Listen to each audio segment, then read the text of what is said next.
নমস্কার বন্ধুরা, কাপলকা রান্নাবান্না চ্যানেলে আপনাকে স্বাগতম। আশা করি আপনারা সবাই ভালো আছেন। আমার আজকের রেসিপি সবচেয়ে সহজ পদ্ধতিতে মসুর ডাল। দেখে নেওয়া যাক আজকে আমার সিম্পল ডাল রেসিপি। এই রেসিপিটা করার জন্য আমি নিয়ে নিচ্ছি হাফ কাপ মসুর ডাল, একটি পেঁয়াজ, 5 কোয়া রসুন, 5টি কাঁচা লঙ্কা, একটি টমেটো, হাফ চা চামচ জিরা, হাফ চা চামচ লঙ্কা গুঁড়া, একটি শুকনো লঙ্কা, একটি তেজপাতা, 1 চা চামচ লবণ, 1 চা চামচ হলুদ গুঁড়া, 1 চা চামচ জিরা গুঁড়া, 2 কাপ পরিমাণ জল। ডালটাকে আমি ভালো করে 2 থেকে 3 বার জল পাল্টে পাল্টে ধুয়ে নিচ্ছি।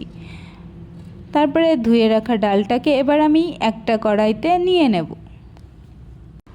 ডালটা ফুটে উঠেছে। এবার দেখুন ডালের উপরে যে সাদা সাদা ফেনাগুলো ভেসে উঠেছে, সেটাকে আমি একটা হাতার সাহায্যে সব ফেনাগুলোকে ফেলে দেব। এবার আমি ডালটা যাতে তাড়াতাড়ি সিদ্ধ হয়ে যায়, এর জন্য আমি ডালে দিয়ে দেব 1/4 টিস্পুন লবণ আর 1/4 টিস্পুন হলুদ। তারপর আমি ডালটাকে একটা থালার মাধ্যমে ঢেকে দিচ্ছি। 7-8 মিনিট হয়ে গেছে। এবার আমি ডালের ঢাকনাটা তুলে নেব। দেখুন বন্ধুরা, ডালটা কত সুন্দর সিদ্ধ হয়ে গেছে।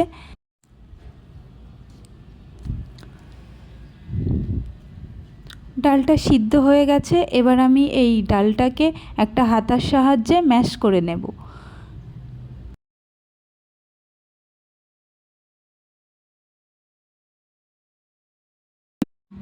ডালটা ম্যাশ করা হয়ে গেছে। এবার আমি এটাকে নামিয়ে নেব। এবার আমি ডালটাকে সম্বারা দেওয়ার জন্য একটা কড়াই নিয়ে নিচ্ছি। কড়াইটা গরম হয়ে গেছে। এবার আমি এতে দিয়ে দেব 2 টিস্পুন সাদা তেল। তেলটা গরম হয়ে গেছে। এবার আমি এতে দিয়ে দেব 1/4 টিস্পুন জিরা।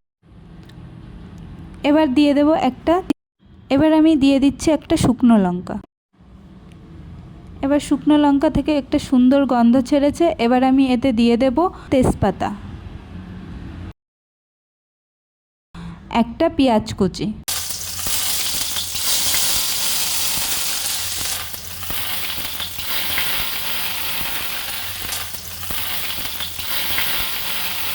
দিয়ে দিচ্ছি কুচনো রসুন।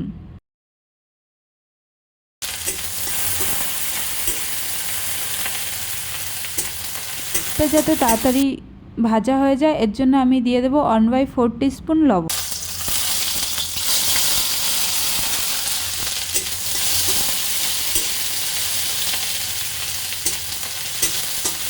পেঁয়াজটা লাল লাল করে ভাজা হয়ে গেছে। এবার আমি দিয়ে দিচ্ছি কুচিয়ে রাখা টমেটো।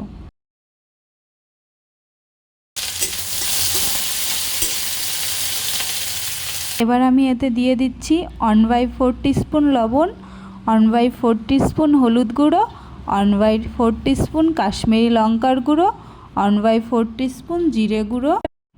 মশলাটা ভালো করে কষিয়ে নেওয়া হয়ে গেছে। এবার আমি এতে দিয়ে দেব আগে থেকে সিদ্ধ করে রাখা ডালটা।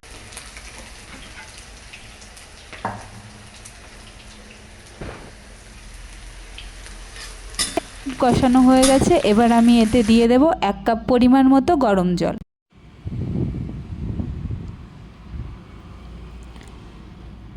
ডালটাকে এবার আমি নেড়েচেড়ে 5 মিনিট হাই ফ্লেমে ফুটিয়ে নেব।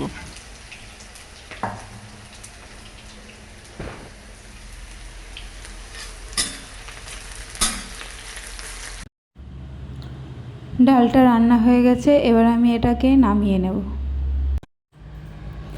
তৈরি হয়ে গেল জিরে ফোড়ন দিয়ে সিম্পল মসুর ডাল।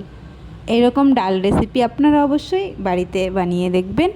গরম ভাতের সঙ্গে দারুণ খেতে লাগে। আপনারা ভালো থাকবেন, সুস্থ থাকবেন।